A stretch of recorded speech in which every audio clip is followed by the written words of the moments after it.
안녕하세요. 핑플릭스입니다. 4월도 어느덧 훌쩍 지나갔는데요. 4월에 결산 겸 자산 배분 현황에 대해서 점검해 보려고 해요. 소크라테스가 말했듯 가장 중요한 것은 있잖아. 바로 나잖아요, 나. 4월에는 제가 이제 크레온에 있는, 배신증권 크레온에 있는 주식을 키움으로 좀 다 옮겼어요. 좀 고생을 좀 했는데요. 이 크레온은 미국 주식이 평생 무료 이벤트 중인데 얘가 환전이 너무 불편해요. 이게 95% 우대이긴 한데 전화로 신청해야 되거든요. 근데 이게 통화 연결이 힘들어요. 그래서 급할 때 전화 대기만 하다가 환율이 막 이렇게 폭등하는 어이없는 상황이 있어서 요번에 좀 키움으로 옮겼어요. 키움은 이제 해외 주식 수수료가 0.1%인데 이제 크레온은 미국만 되잖아요. 근데 키움은 이제 미국뿐만 아니고 뭐 중국, 일본까지 전 국가가 다 0.1%예요. 그리고 크레온도 완전 무료라고는 하는데 사실은 이게 0.08% 이제 유관 비용이 있거든요. 그래서 키움이 0.1%인데 사실은 이게 0.02% 차이예요. 이게 1,000만 원 투자 시 한 2,000원 차이거든요. 그래서 그냥 저는 키움으로 다 옮기기로 했어요. 그래서 미국이 아닌 그 밖에 다른 국가도 다 0.1% 수수료 혜택과 그리고 95% 키움도 똑같이 환율 우대인데요. 이게 전화가 아니고 키우면 바로 그냥 그 모바일 앱에서 할 수가 있어요. 그래서 좀 편하죠. 그리고 주식을 이제 옮길 때 현금을 주더라고요. 몇십만 원씩 주더라고요. 그래서 그 현금 이벤트도 있어서 저는 이제 키움으로 좀 주식을 다 옮겨왔고요. 그 고시 환율이 좀 우대한 이제 미래에셋 또 고민 좀 했었는데 얘네는 좀 수수료가 일단 너무 비싸고요. 그리고 주식을 옮길 때 현금 혜택에서 그 국내 주식만 되더라고요. 예, 국내 주식만 돼서 해외 주식이 안 돼서 일단 미래에셋은 제 배제를 했어요.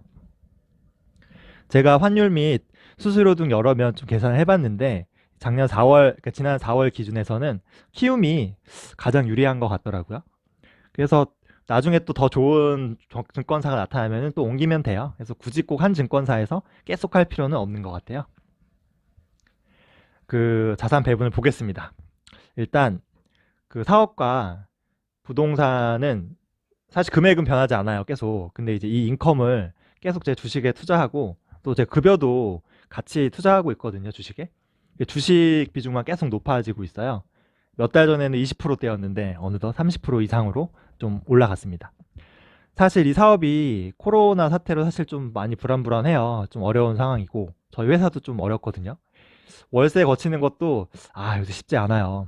제가 아무리 생각해봐도 10년, 20년, 30년 뒤에도 꾸준히 믿을 수 있는 거는 이런 사업이 아니고요. 이런 부동산이 아니고요. 저는 4차 산업 혁신을 이끄는 글로벌 1등 기업 같아요. 믿을 건 그런 기업들의 주식뿐이다. 그 지역별 배분인데요. 미국과 중국이 가장 높죠. 국내에는 제가 이제 추가 매수를 안 하고 있는데 이 수익이 많이 났어요. 그래서 20% 이상을 좀 비율을 유지하고 있어요. 인도 아세안은 제가 그 하락장에서 미국 주식을 많이 사느라 지금 비중이 거의 없는데요. 꾸준히 이제 ETF로 이제 적립식으로 매수하고 있습니다. 주식 대비 현금 비중인데요. 지난달보다 조금 줄어서 지금 한 14% 정도 되는데요. 미국이 이제 거의 제로 금리잖아요. 그래서 이제는 꼭 채권으로의 분산이 좀 의미가 없을 것 같아요. 그냥 현금으로 가지고 있기로 했어요. 그래서 한 10% 내외로 해서 좀 유도리 있게 좀 조정하기로 했어요. 지금 주가가 좀 너무 빨리 올라온 것 같은데요. 저는 그냥 좀 다시 조정받아서 좀 매수 찬스를 좀 줬으면 좋겠다는 좀 바람이 있습니다. 제가 2월, 3월에 폭락장에게 정말 느낀 게 정말 달러가 있어야겠다는 걸 느꼈어요. 제가 그 미국 시장에서 뭐 하루에 10% 마이너스 10% 떨어지고 좀 좋은 기회가 많이 왔을 때도 이 원화 가치가요. 원화 가치가 폭락하니까요.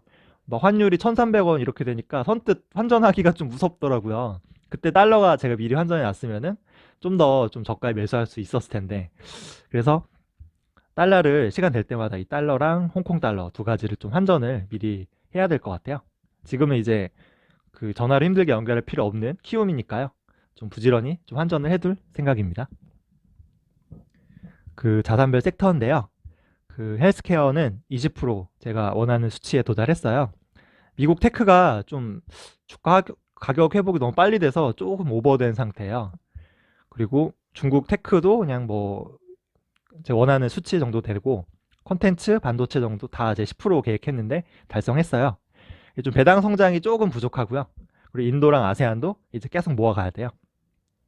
그 MLCC 밑에 리사이클이라고 있는데요. 얘는 그 중국의 그 쓰레기 처리 기업이에요. 예전에 정리한 자료인데 이게 미국 기업이고 얘는 이제 중국 쓰레기 업체 기업인데 중국과 미국은 땅덩이는 비슷하거든요. 땅은 비슷한데 인구는 중국이 5배 많아요. 그 말은 결국 중국의 쓰레기도 미국보다 더 많아진다는 얘기예요. 근데 이 쓰레기 처리 기업의 시총을 보면은 미국의 이제 그죠? 워스트 매니저 같은 기업은 52조인데 중국 기업들은 아직 너무 낮잖아요. 중국도 이런 미국의 워스트 매니저 같은 그 큰 기업이 나올 거예요. 쓰레기 처리 기업이. 그래서 이런 것도 좀 한번 조만간 분석해서 투자해 보도록 하겠습니다. 헬스케어는 그 항서, 뭐 중국 바이오제약, 복성제약 세 개 다 수익이 엄청 많이 났어요. 평화국 닥터는 뭐 100% 이상 났어요. 그래서 무서워서 더 못 사야겠더라고요. 전 당분간은 이런 개별 주식보다는 그 ETF를 통한 패시브에만 좀 주력할 거예요.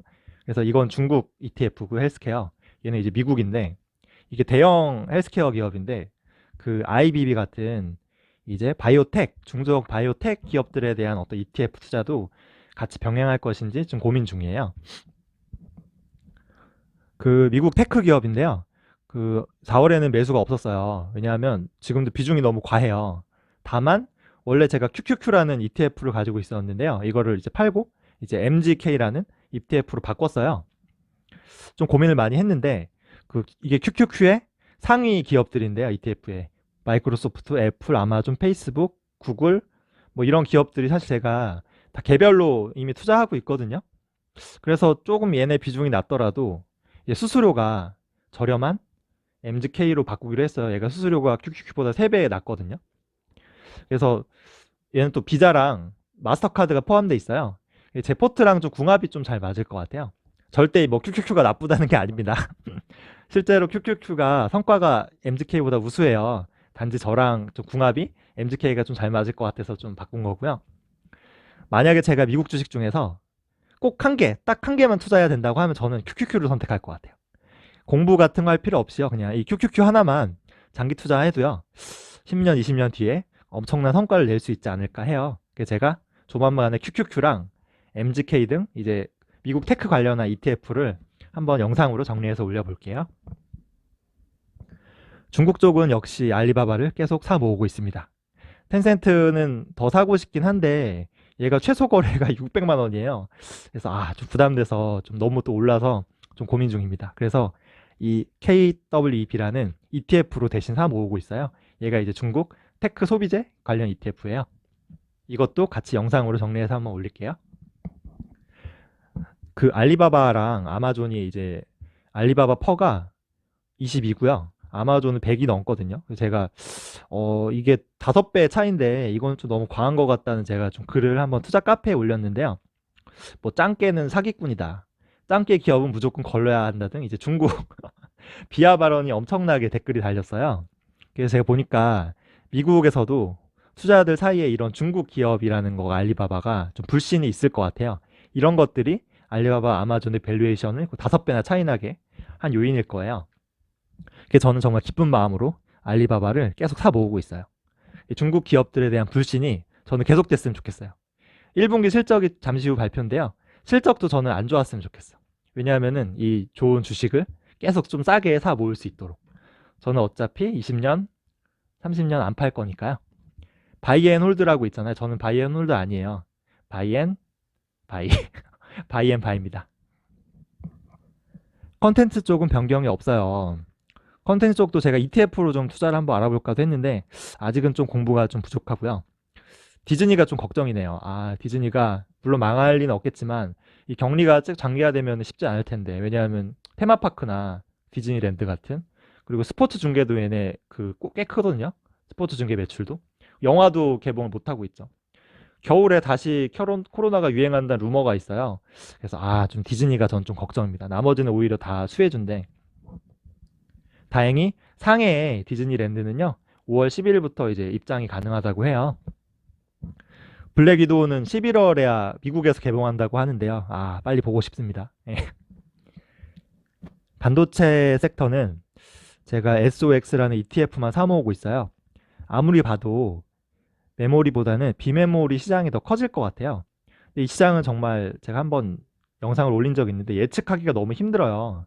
뭐 인텔, 엔비디아, AMD, 퀄컴, 브로드컴, 뭐 TSMC, ASML 저 같은 범위는 그냥 ETF로 ETF 투자하는 게 맞는 것 같아요. 이쪽은 TCK가 너무 좀 수익이 많이 나서 얘 비중을 좀 줄일까도 좀 고민 중이에요.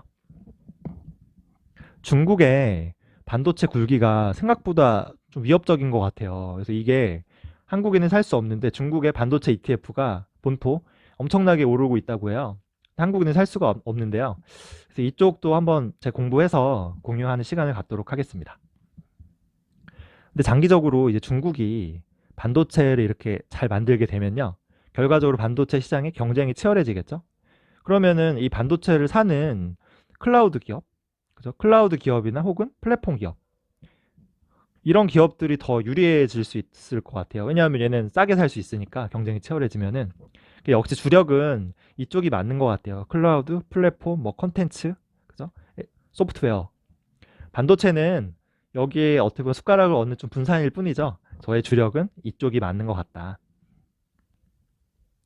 그 전체 주식 중에서 5% 이상의 비중을 가진 게 알리바바, 그리고 구글, 알파벳이죠.